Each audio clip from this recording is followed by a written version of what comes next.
Live from the Buffalo Wild Wings studios, it's time to get locked into the best Sooner recruiting and football news with Parker Thune and Grayson Singleton. You better lock it up. No, you lock it up. You lock it up. Lock it up. Hit the guys up on the Riverwind Casino call-in line at 405-329-9000 or text the show on the Knippelmeyer Chevrolet text line at 405-651-3439. Do it! Just do it! Now, with Locked In, here's Parker Thune and Grayson Singleton. Oh, we haven't gotten to do one of these in far too long. We talked about it last Wednesday. I cleared it with the text line. Four-star tight end Tyler Ruxer did commit to Oklahoma yesterday evening. And thus, Grayson, today here on Locked In, we're observing a John Finley positivity hour. 405-651-3439 is the Knippelmeyer Chevrolet text line. And over the course of the next hour, any and all denizens of the text line are prohibited from saying anything detrimental and or critical of John Finley. Only nice things about John Finley should be received on the Knippelmeyer Chevrolet text line. If you have something nice to say about John Finley, please shoot us a text, 405-651-3439. Hashtag no mean texts today. Positive texts, positive vibes, comments of encouragement only towards John Finley on the Knippelmeyer Chevrolet text line today. I guess that's the natural place to start. Mr. Singleton, Tyler Ruxer is a Sooner. That was fully expected yesterday, not news that was going to take anybody by surprise. The Sooners had been trending in his recruitment for weeks. But as we mentioned yesterday in preparation for Ruxer's announcement, if this did go in favor of the Sooners, and indeed it has, boy, what a class for John Finley. What a class for Oklahoma at the tight end position. Two guys that can do it all. Two guys that won't be shoehorned into one specific role. Two guys that aren't going to be just blockers or just field stretchers. But two guys that can do everything that is required of the modern tight end at the SEC level. And that's what makes it a heck of a class. And You basically borrowed the term that I used last week. They are both modern tight ends. Ryder Mix is the bigger of the two. He's 5 pounds heavier, but also just looks bigger right now than Tyler Ruxer. But all in all, I see you laughing over there. All in all, when you combine those two with their ability to maneuver through space and be on the same page with a quarterback and do all of the things a tight end is required to do, as well as block, by the way, because they can also block, and they're movable chess pieces because they can play and be lined up on. Tyler Ruxer does this a lot in Indiana right now, where he lines up as an X-wide receiver. So these are guys that have a lot of creativity value here with Ben Arbuckle's offense. What a haul for John Finley today. I love it. We've got so many positive texts already on the Knippelmeyer Chevrolet text line. Some of them are very simple, very straightforward. Gator simply says, John sure is tall. That is an acceptable text. Only positive text for the next hour, once again. John and Blanchard says, I like John Finley's golf shirts he wears. Bobby and BA simply says, sending love to John Finley. Mike S. said, John Finley is to tight ends what water is to life. Hey. He also added, JJF is Chuck Norris's tight ends coach. Zach from Guthrie says, John is the only one that can make a front tooth gap look good. That's actually the 918 says he has a nice gap. Which I forgot he had a gap in his two front teeth because my initial reaction to that was where? 405. Gosh, a 405 listener says, John Finley is on fire this year. 2 tight ends in the same year, and both 4 stars by most sites. See, we can do this, folks. This is not off to a bad start. No, listen, we can have a day where we say objectively nice and positive things about John Finley.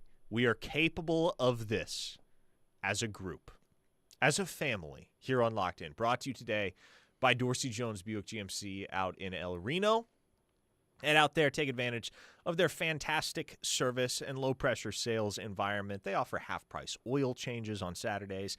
Obviously, GMC offers some of the most reliable trucks and SUVs on the market, so go get yours today at Dorsey Jones GMC. We are going to be talking primarily OU football and recruiting over the course of the next hour. Any SMU-related questions can be directed to Grayson. Congrats, by the way. I saw the gig is official. Yeah, it is. We launched on Monday.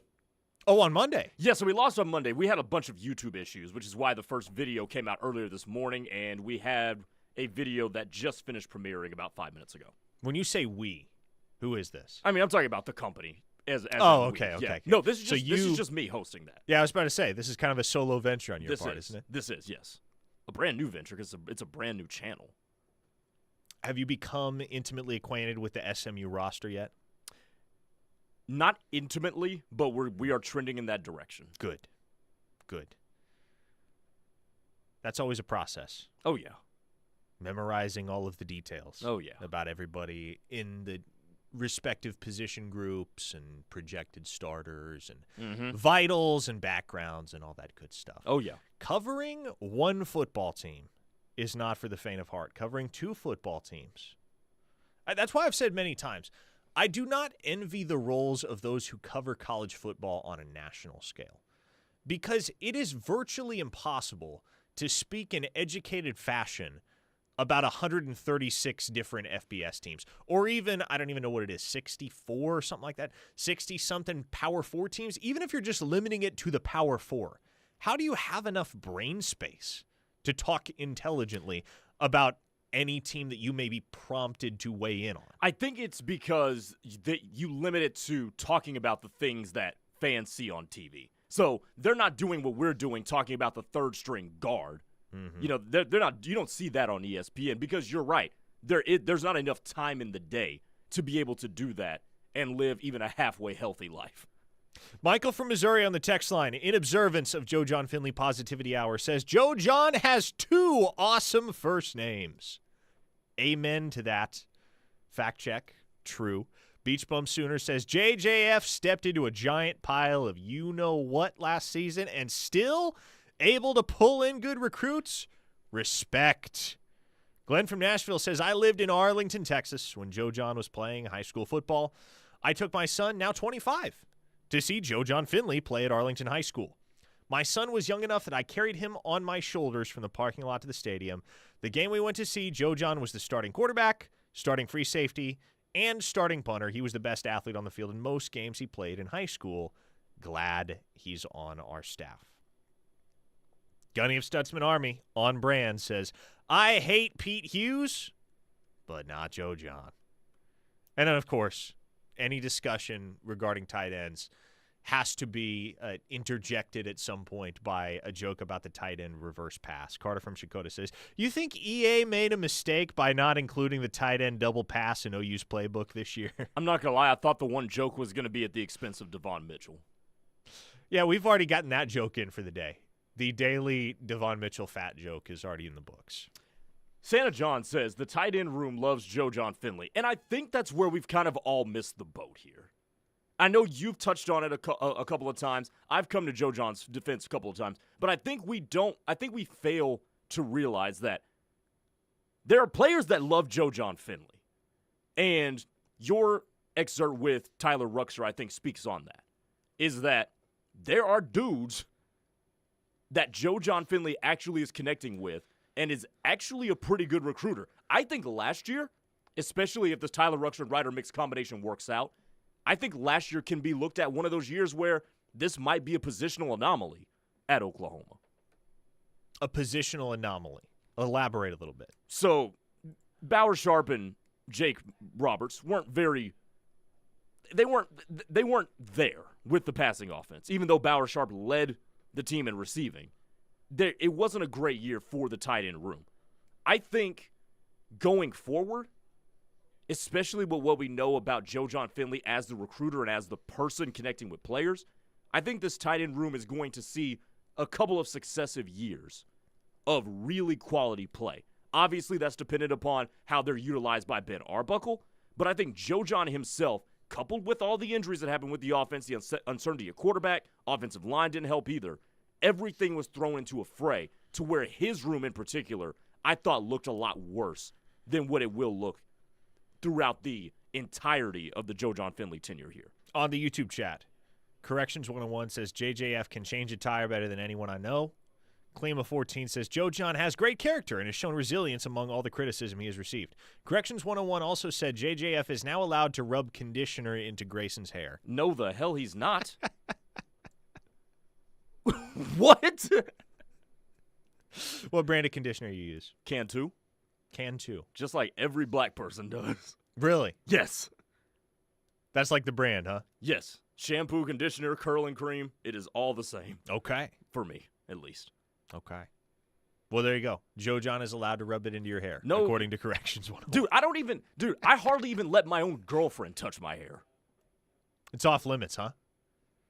Yeah, I mean, it's grown more as we've known each other, but that's typically I don't know how it works with you guys, but typically black people don't like people touching their hair.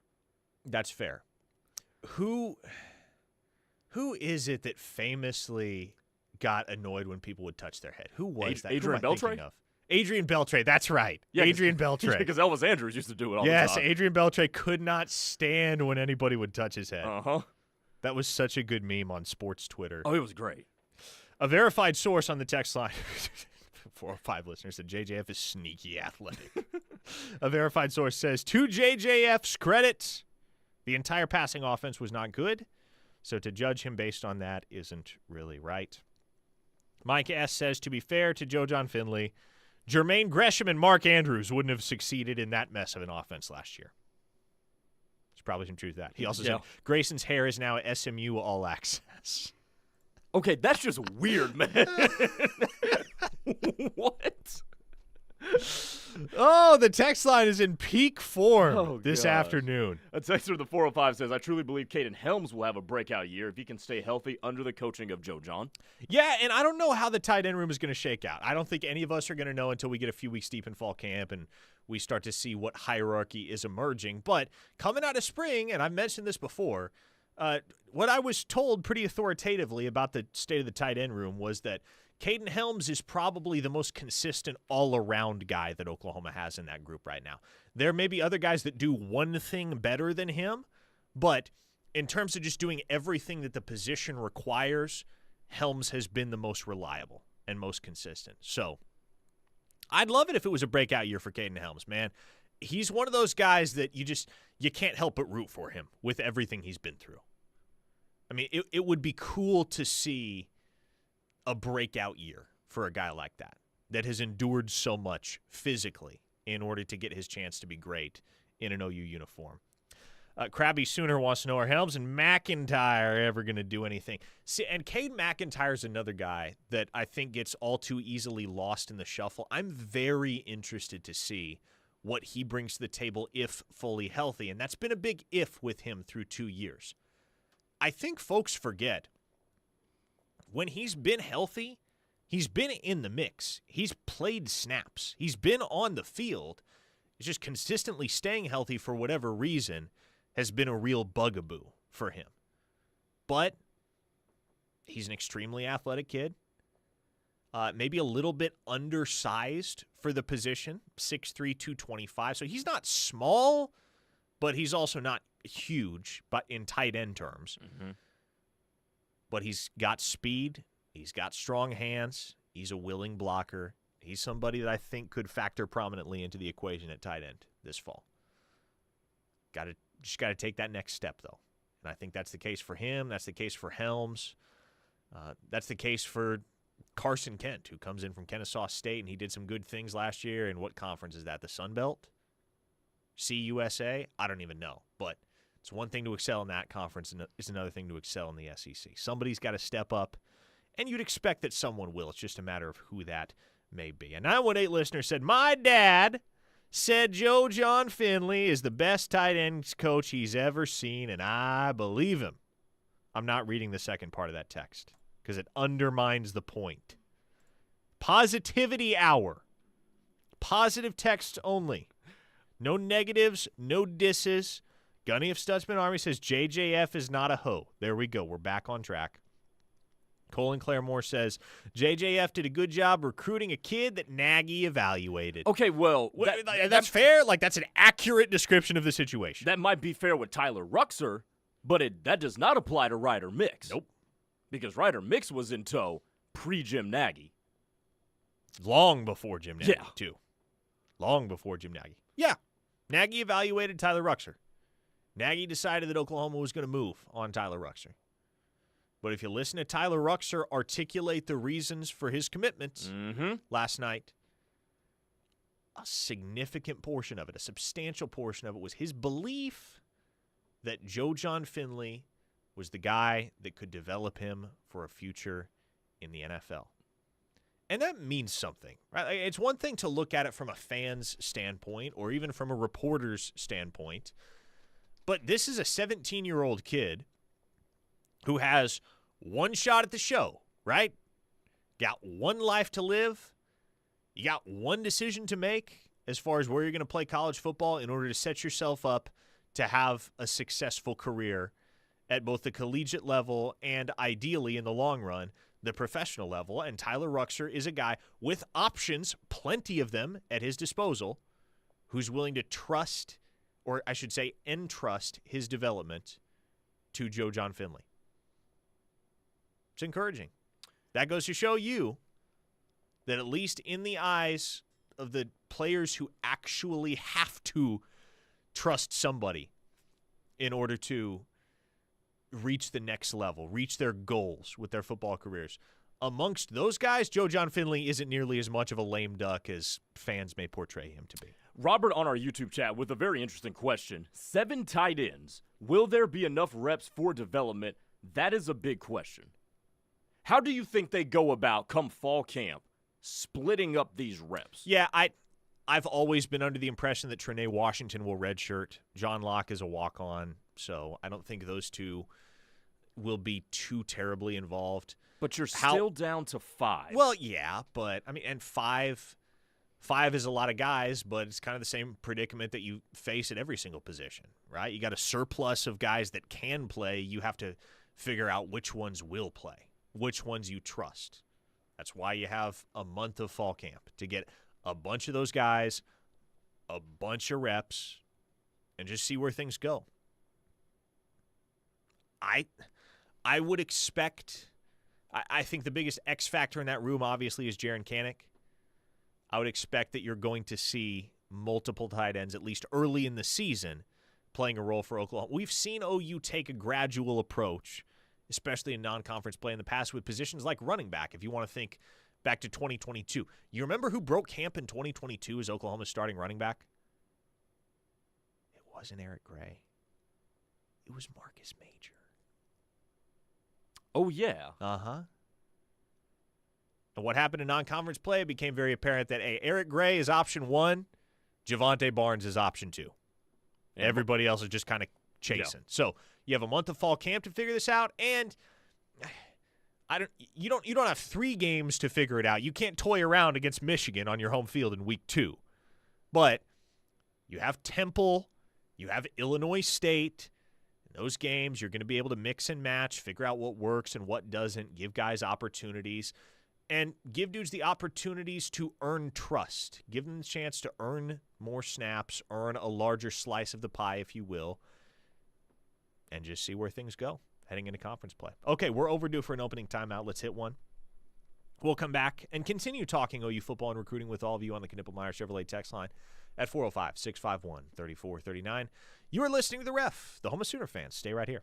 Considering refinancing your mortgage? Now might be the perfect time to start planning. With rates on the move, Stride Bank can help you determine if you may be able to lower your monthly payments, shorten your loan term, or tap into your home's equity. Stride's expert mortgage advisors will work with you to tailor a solution that fits your needs. With local roots and national reach, Stride Bank is your go-to partner for all your banking needs. Stride Bank, your trusted financial partner since 1913. Find out more at stridebank.com. Stride Bank, member FDIC, equal housing lender. We all play a role in keeping our communities safe. Oklahoma is no stranger to attacks. It's now easier than ever. If you see something, say something. The free and anonymous Protect OK app allows instant reporting of suspicious activity, both in schools and the community. You can help keep your family and friends safe. Protect OK. Protect OK. Protect OK. Protect OK. Download the Protect OK app today in the Apple App or Google Play stores. Funded by the Oklahoma Office of Homeland Security. The Cornhole Tournament is back at Buffalo Wild Wings. Come out to the Bixby Buffalo Wild Wings on Saturday, July 12th.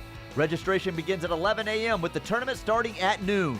You can enjoy $2, $3, or $4 drink specials during the event, plus great prizes for first, second, and third place, along with many other great prizes, including a grand prize of Ultra Cornhole boards. Join Buffalo Wild Wings in Bixby July 12th starting at noon for the 2025 Summer Cornhole Tournament. Wild Wings. Wings, beer, sports.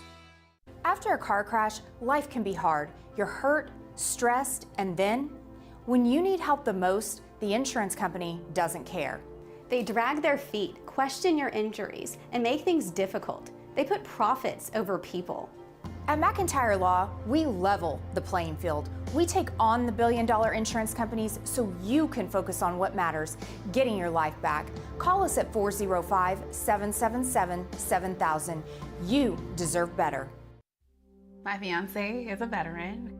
I did tours in Korea, Germany, and Bosnia before I got injured. When Yusuf got out of the military, he needed help getting his disability benefits. Luckily, DAV came to the rescue. They fought for me the same way that I fought for my country. Every year, DAV provides life-changing support to more than 1 million veterans. My victory is never giving up and finding more ways to serve. He's pretty amazing. Support more victories for veterans. Go to DAV.org. For 75 years, the Muscular Dystrophy Association's voices have thundered through the halls of Congress. For 75 years, we've willed the impossible into existence. For 75 years, the MDA community has pushed the science, shifted the narrative, and established the field of neuromuscular medicine. And until that day when this is all a thing of the past, you couldn't stop us if you tried. Join us and celebrate 75 years of breakthroughs at MDA75.org. We tend not to think about right now, but right now in front of us is victory over cancer. Right now, cancer research funded by the V Foundation is leading to better treatments and saving lives. When you give to the V Foundation, 100% of your donation goes directly to game-changing cancer research. Victory over cancer is there for the taking by you. Donate at V.org, because today's cancer research is tomorrow's victory. Don't give up. Don't ever give up. Hi, this is Martina McBride. With online news, social media, and texting available 24/7, the world seems to be spinning faster and faster every day. And it can be overwhelming. Sometimes we just need to unplug and take a break from our electronic devices. It can help reduce stress and allow us to reflect on the things that are really important in our lives. This message brought to you courtesy of the United States Air Force.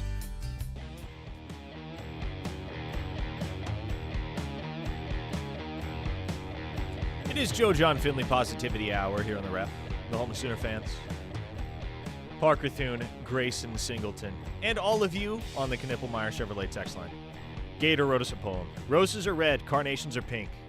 Spike was safe, John don't stink. Bars, Gator. Bars. Not bad. Reformed Homer simply says John is a tight ends coach. That is a statement of fact and is therefore acceptable. Thank you, Reformed Homer. Hawaiian Sooner points out John Finley outlasted Seth Luttrell. It's not saying a whole lot, but again, that is true and is therefore an acceptable text. Thank you. Jesse G says 3 of those tight ends will probably be injured before the season starts. Well, let's hope that's not the case because, again, I think when that happens, when a position group gets decimated, we witnessed this phenomenon with Emmett Jones and the wide receivers last year. When a position group gets decimated, the position coach starts taking the flack. Emmett Jones doesn't have these guys ready to play. Can he develop worth a crap? Every single wide receiver that was supposed to be in his rotation is now hurt, and he's playing a bunch of backups and true freshmen. So, I hope half the tight end room doesn't get wiped out because that will reflect poorly on Joe John, even though it shouldn't. Glenn from Nashville says, I think the layman always assumes that the position coach is responsible for the entirety of a position player's recruitment, but don't other coaches also pitch in? For example, I always heard that Cale Gundy was one of the great closers of the OU staff when it came to recruiting, regardless of the position that the player played. Yeah, Cale Gundy was a guy that helped out a lot with recruitments outside of his specific position group. And yes, you do see that from time to time. You see crossover between coaches. You see coaches helping each other out. You see other position coaches developing really strong relationships with guys that don't fall within their specific purview. And it's not necessarily something that is an expectation of any of those position coaches, but shoot, they'll take help wherever they can get it. Most generally, it is the responsibility of the coordinator to kind of familiarize himself with all of the recruits, commits, targets on his side of the football. So, for instance, Ben Arbuckle is going to be pretty well acquainted with all of the guys that Oklahoma's recruiting on the offensive side of the ball. Brent Venables, as head coach and defensive coordinator, is going to be pretty well acquainted with everybody that Oklahoma is targeting and or has committed on the defensive side of the ball. But somebody like Miguel Chavis is a guy that notoriously is really good at building relationships with any recruits that may show up in town for a visit to Oklahoma, not just defensive ends. Isn't this Todd Bates' thing, too? Todd Bates, another guy that helps out in that capacity. Because didn't they bring him to an in-home with Jaden O'Neal? Yes, they did. Yes, they did. Apparently it didn't work because he went and flipped to Florida State. But yes, Todd Bates was on that in-home. Santa John says, John Finley went over and above trying to get Devon Mitchell on the field, even to the point of housing him in his home. That is true, and that might be the thing for which I respect John Finley the most. The failed Devon Mitchell experiment was not due to lack of effort on John Finley's part, because that dude went so far beyond what would have remotely been expected of a position coach in his shoes to try and ensure that things worked out for Devon Mitchell at Oklahoma. But end of the day, you can lead a horse to water, you can't make him drink. And that was kind of the nature of the entire Devon Mitchell saga. A 405 listener says, John Finley beat Alabama. Dang right he did. Flawless game plan orchestrated that day. It really was. Krabby Sooner says, John Finley was a better player than anyone he has coached, except maybe Willis, unless I'm forgetting someone. That's a funny little serendipitous connection there, because John Finley didn't recruit Braden Willis. Willis he got to OU. I want to say it was Shane Beamer that was his position coach that was responsible for recruiting him to OU. Was he committed to like Wake Forest? I don't know. But of course, by the tail end of Braden Willis's career at Oklahoma, John Finley is the guy that has his hands on him, is molding him, is developing him for a future in the professional ranks. And it was Finley that coached Willis for his last 2 years of college football. They were his most productive years, and 2022 was an awesome year for Willis at the tight end spot. But there's a lot of parallelism between Willis and John Finley. Both of them played several different positions in high school. Both of them share an alma mater. They both went to Arlington Martin High School down there in DFW. Mm-hmm. So in many ways, yes, Braden Willis is the modern-day John. In fact, I think it's also the case that John, and he did not get drafted. Braden Willis got drafted in the 7th round. But I'm pretty sure John's first professional contract was with the San Francisco 49ers, who also drafted Willis. Mm-hmm. Two-star Brian in Bixby says, John, just when I thought you couldn't possibly be any dumber, you go and do something like this and totally redeem yourself. Well, you had me in the first half there, Brian and Bixby. Oh, no, it was a hell of a text. Well done. Jay in Tulsa says, John could sport a mankini with style and panache. I'm not sure that's a mental image anyone wants. Yeah, why did you think of that? Greg Oskogie says, congrats to John for his recent recruits that don't require Weight Watchers. Jesus. This is going to be an unfortunate reality for Devon Mitchell. Whatever his career may bring, what he's always going to be most known for in the OU community is his constantly ballooning weight during the 15 months that he was a member of the OU program, just kept gaining weight and gaining weight and gaining weight. And then this spring, he was like 279, wasn't he? He was almost 280 pounds. I'm trying to see what he's listed at now with Louisville. Have they released their roster yet? He may not even be on it. Let's see. He was a post-spring transfer. Right. Let's see what else we have. A 405 listener says, John Finley played football. Once again, a factual statement. Thank you for weighing in. Gunny of Stutzman Army adds, one place I've never seen Devon Mitchell is Slim Chickens.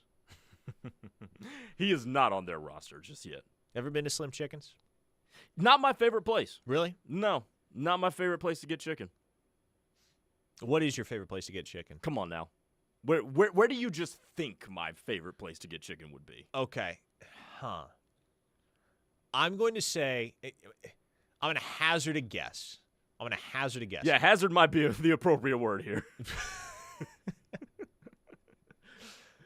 Is it Zaxby's? No. God, really? No. Okay. Popeyes. Okay, well. There you go. I do like Zaxby's. I don't eat at chicken places all too often because it's just a lot of seed oils that you're ingesting. Right, which is why I don't eat it as much as I used to. But hey, I can get down with the occasional Popeyes. Drew from Flower Mound got it right. Drew from Flower Mound was on it. Yes, James and Lawton got it right. And so I looked past Joe Bob from Louisiana. I looked past the obvious answer. You really did. Recruiting Boomer says best place to get chicken is Cane's. See, here's the thing. I lived in Adams Center at the University of Oklahoma for a year, and Hattie's laughing because she knows. There was a Cane's on the bottom floor of Adams. Wait, y'all had a Cane's? Yeah, every single time you walk in the building, it's just the smell of fry oil wafting through, assaulting your nasal passages. And, of course, at that time, at least, that was right after they had closed couch restaurants. And so if it was after 10 p.m., your options for food as a college student, and obviously if you're a college student, most nights you're eating after 10 p.m. because that's just what college students do. Right. You either got to walk all the way across campus to Crossroads at the Student Union, or you got to bite the bullet and eat Cane's. So, see, Cane's does not bite the bullet necessarily. It is when you've had it so many times. Oh, we're doing this. Uh-huh. Reformed Sumer says, 30 minutes in and we're still just reading text. I feel like we've done a little bit more than just read text. Yes, we have. Now everybody's weighing in with their favorite chicken places. Bobo's Chicken, Church's. Church's is not good. Get that out of here. Church's it. Somebody said Babes in Sanger, which is in Texas. I've never been to Babes. Driven past it many a time. Go to the one in Frisco. Okay. Next time you're in DFW. It's pretty good. So, if they're going to accuse us of only having read texts over the past half hour, let's talk about the number one recruit within state lines in the class of 2027, Grayson. Because Sunday was supposed to be the day. I don't know how publicly known this is, but Sunday was supposed to be the day behind the scenes. The expectation, at least on the Sandaggy side of things, Cooper Hackett was supposed to commit to the Red Raiders. That hasn't happened as of yet. The Fort Gibson, Oklahoma product, number 11 player in the nation, number one prospect in the state of Oklahoma in the 2027 class, is as of yet uncommitted. Now, I will reiterate, everybody at Tech thought it was happening Sunday. I don't know why they thought this. I don't know what conversations have gone on between Tech and Hackett and his representation, whatever, but they all thought he was supposed to commit publicly to Texas Tech on Sunday. Their GM, James Blanchard, even tweeted about it. Tomorrow's going to be a great day, too, after the Felix Ojo signing. Or not signing, I'm sorry, commitment. It didn't happen.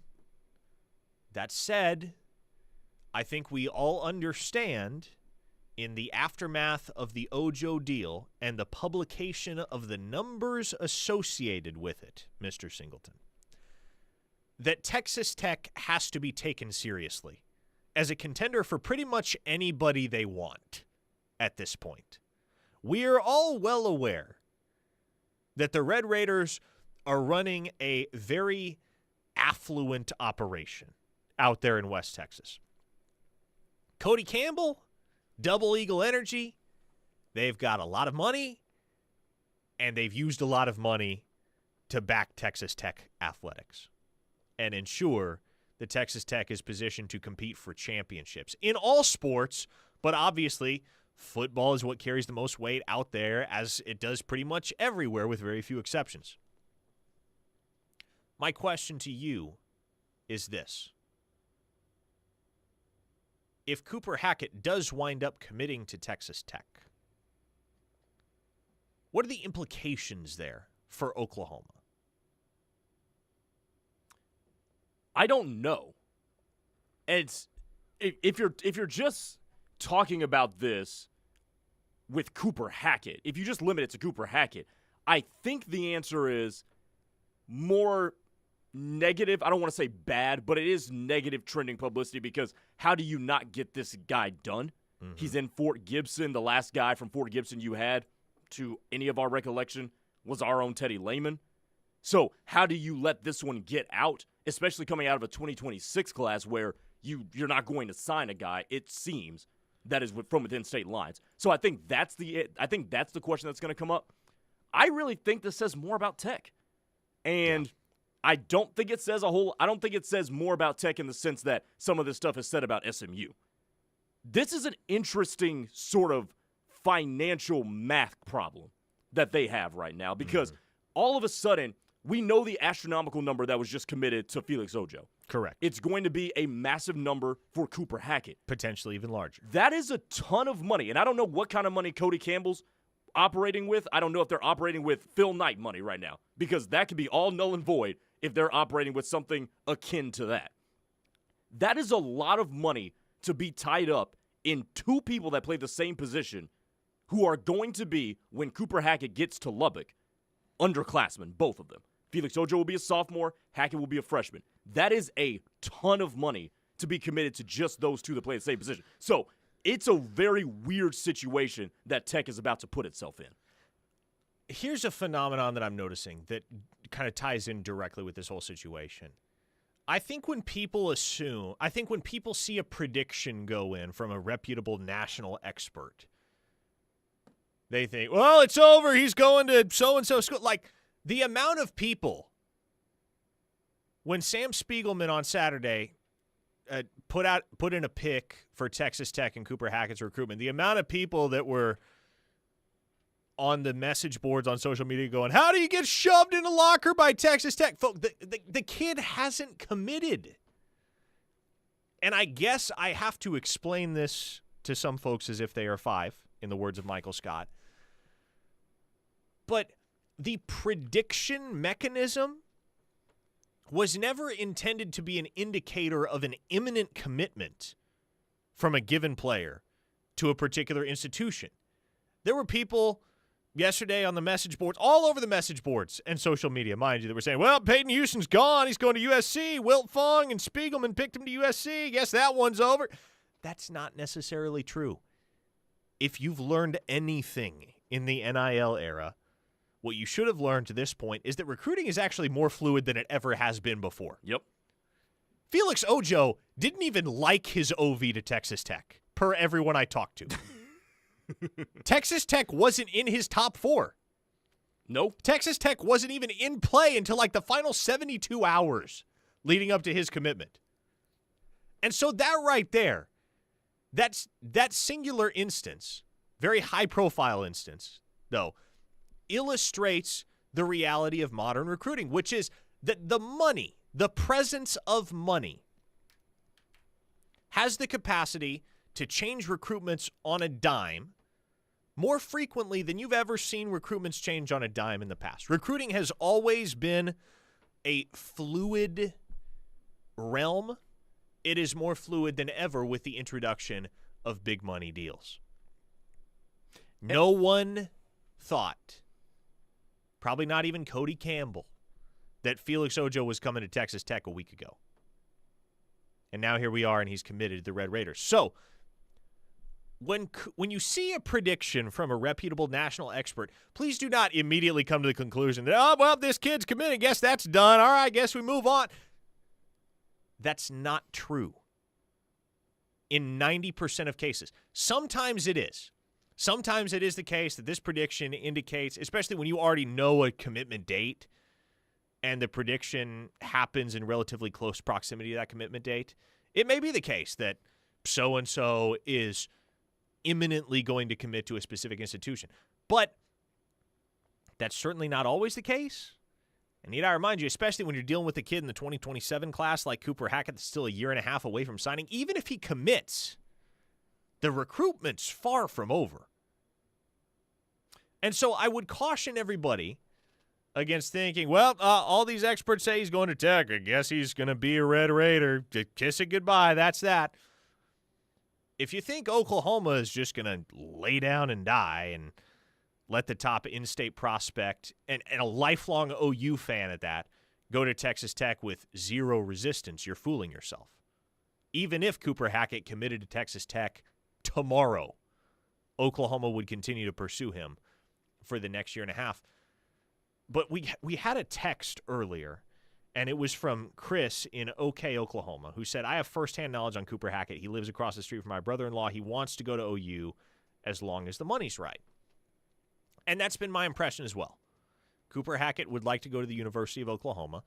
However, as with pretty much any blue-chip prospect these days, it's a matter of whether the money is going to be there and whether he's going to be adequately compensated for his services. And there are those that, if Hackett committed to Texas Tech, would regard this as a failure by Bill Bedenbaugh and Jim Nagy and the Oklahoma staff. How do you let the number one player in your state go to Texas Tech? At a certain point, if he's got $5+ million on the table at Tech or any other school for that matter, can you really blame OU? Can you really cast blame on the brain trust at the University of Oklahoma for not being willing to fight the battle to that extent? And also, you're certainly not going to fault the kid for committing to whatever school for that much money. If you can get that much guaranteed at 18 years old, put yourself in your own shoes at age 18. Oh, I'm telling you what I'm doing. Uh-huh. And I think for 95% of us, we're doing the exact same thing. All right, we are overdue for a break. I have some additional thoughts on the Hackett situation. We have some additional notes that we have to get into, some texts that we have to field. We'll wrap up Locked In on the other side. Keep it here on The Ref, the home of Sooner fans. Hey, Sooner fans, this is Jaron Kanik, and you're listening to The Ref, the home of Sooner fans.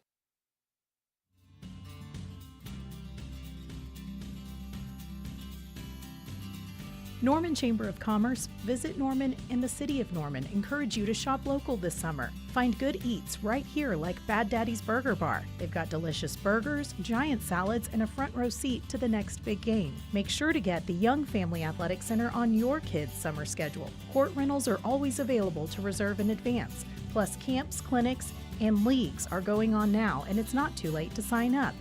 Get your gear ready for the season with Bamboa Apparel. Custom hats, polos, tees, and jackets embroidered just for your team at Bamboa Apparel. Visit Sooner Bowling Center this summer, featuring 24 lanes, a newly remodeled arcade, and the Spare Time Grill. Plus, check out summer camps at SoonerBowl.com. When you eat, shop, and play local, you help the Norman community thrive.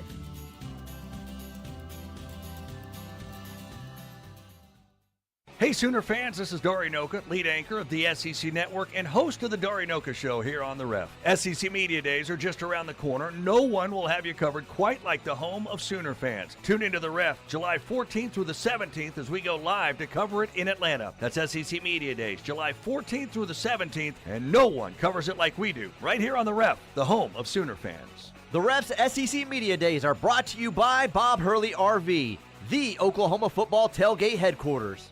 Oklahoma DRS helps job seekers with disabilities become taxpayers. Their whole thing is to help people with disabilities go back to work. They knew that I would be successful if I did not give up. They have given me the power and confidence to face any challenge. I'm just glad that, DRS was there. Empower yourself. Talk to DRS Vocational Rehabilitation. Or services for the blind today. OKDRS.gov. 800-487-4042. Are you looking for luxury apartments for rent in Norman? The Falls at Brookhaven offers stunning apartments and a well-maintained, calm atmosphere. Enjoy our landscaping, a swim in the pool, or take your pet for a walk in one of our 2 dog parks. Our spacious outdoor areas and state-of-the-art amenities will make this new home feel like a resort. All this can be right outside of your door when you live at the Falls at Brookhaven. Call our locally owned and operated community at 405-701-8233 or go online to thefallsatbrookhaven.com to view our spacious floor plans. Children are the greatest joy and our best hope for a better future. Friends, they are the future. But did you know that millions of kids are facing hunger every day? Food is not just food. It's energy, health, confidence, hope, and even love. Yes, love. Thank you! Learn more about how No Kid Hungry is helping end child hunger in America at helpnokidhungry.org. Get hurt in the game? We tough it out. Feel exhausted? We push on. Feeling down? We pull ourselves up by the bootstraps. But there are times when bootstraps aren't enough. When stress gets to us and we need to talk to someone about what we're really going through. So we're going to reach out, because sometimes mental health is not a one-person job. Visit loveyourmindtoday.org. That's loveyourmindtoday.org. Brought to you by the Huntsman Mental Health Institute and the Ad Council. My name is Ariel. I moved to the U.S. at 19. I spoke no English and I struggled finding job opportunities. Everything I have, I owe to the Adult Literacy Center and getting my high school diploma at age 22. It was an honor helping you achieve your greatness. Now you're helping others achieve theirs. It inspires me. When you graduate, they graduate. Find free and supportive adult education centers near you at finishyourdiploma.org. Brought to you by Dollar General Literacy Foundation and the Ad Council.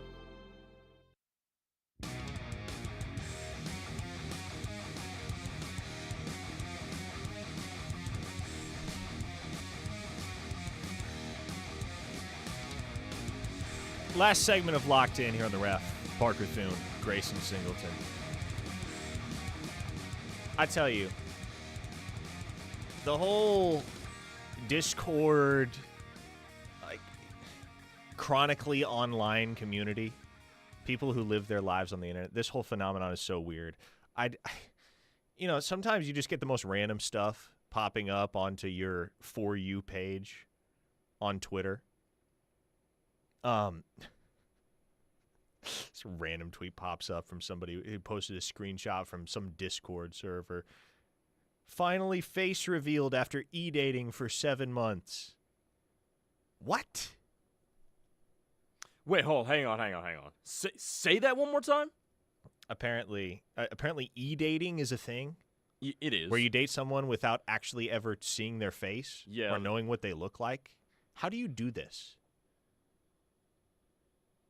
I can't fathom that. I can't put myself in the place where I'm doing that, where I'm e-dating, where I'm maintaining a quote-unquote relationship with someone that I've never actually physically seen. I got nothing, man. The chronically online... Some of those folks can be very odd ducks. You know what's funny? What's that? The longer you and I do this show together and we read stories like this, the more we are starting to sound like our pops. Yeah, pretty much. I'm morphing into Steely gradually. Which is not fun, I'm not going to lie to you. By the way, unrelated, Scott Frost. That was hilarious. I think the Scott Frost, I think Scott Frost Part 2 at UCF is going to be a flaming disaster. Because this dude, oh boy. I mean, it's misstep after misstep. The latest, apparently he said today at Big 12 Media Days in response to a question on what he learned from his tenure at Nebraska. Keep in mind, Nebraska is his alma mater, the school at which he won a national championship as a quarterback. Yep. He said, quote, "Don't take the wrong job." I have not logged into the Nebraska message boards to see how that comment is being received. I have not perused Husker Twitter to see how that comment is being received. Boy, that dude is never going to be welcome in his home state again. Oh, God, no. I talk about completely alienating yourself from the university that you once led to glory as a quarterback. Oh, and keep this in mind, too, how ill-timed that statement is. Nebraska actually looks like it's resurrecting itself. What is UCF doing, by the way? I know they've had some decent wins here and there, but UCF isn't the UCF that claimed the national championship, 7-8 years ago? UCF might be the most average program in college football. Yes. Right now. Yes. Like, they are solidly in that, what's the proper mathematical term? Is it median? The median tier?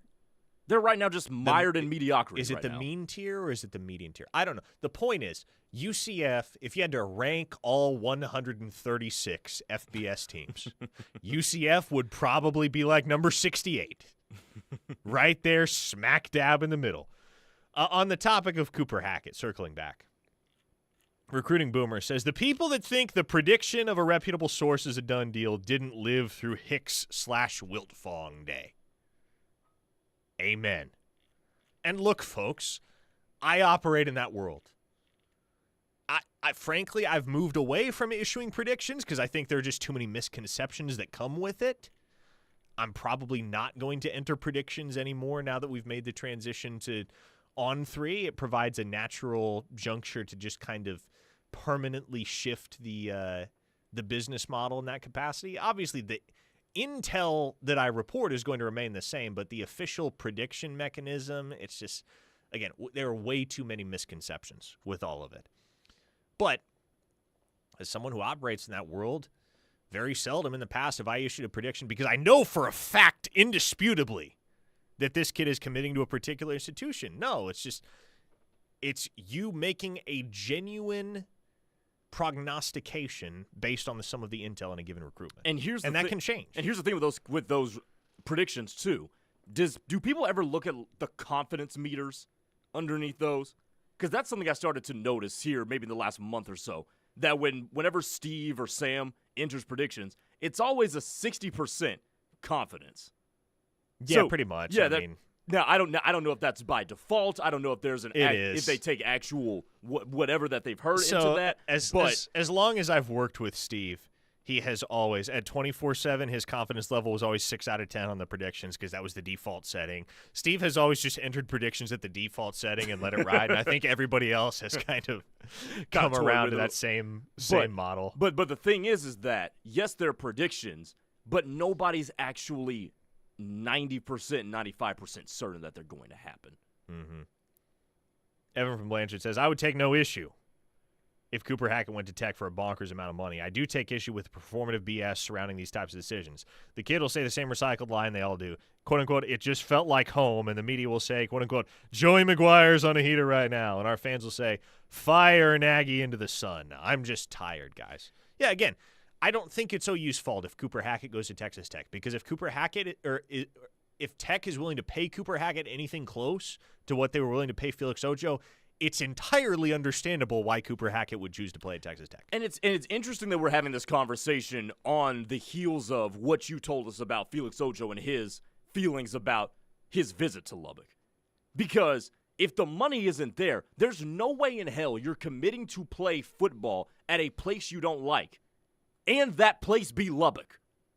Mm-hmm. Like, that's just not somewhere you willingly go if you don't like it. Well, and I think 90% of humanity, right, if they can get guaranteed money, they're going to take guaranteed money over the potential of even more. This is why people hedge bets, right? Yes. This is why people who gamble hedge bets.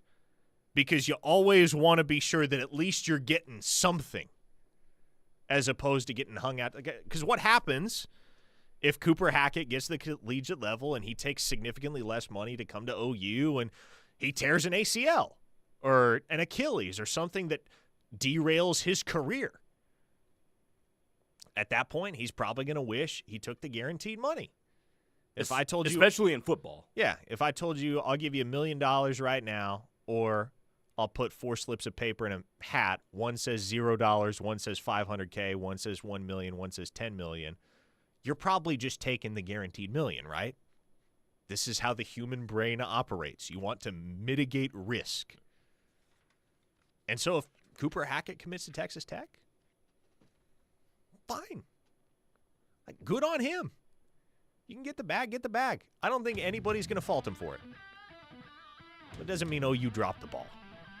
Doesn't mean it should be regarded as a quote-unquote loss for OU. Would it be nice to have the number one player within state lines on your roster? Absolutely would. And Hackett's a lifelong OU fan. I think OU is going to be tough to deny in his recruitment. Doesn't mean with absolute certainty that he's going to be a Sooner, though. And I think with as much money as will likely be on the table for him, at Tech or otherwise, you can understand why he would be very much open to other options. Okay, folks. We'll have a lot more to discuss tomorrow. Same time, same place. But for today, I should say, for Locked In, it's a wrap. The Rush is next. Keep it here on the Ref.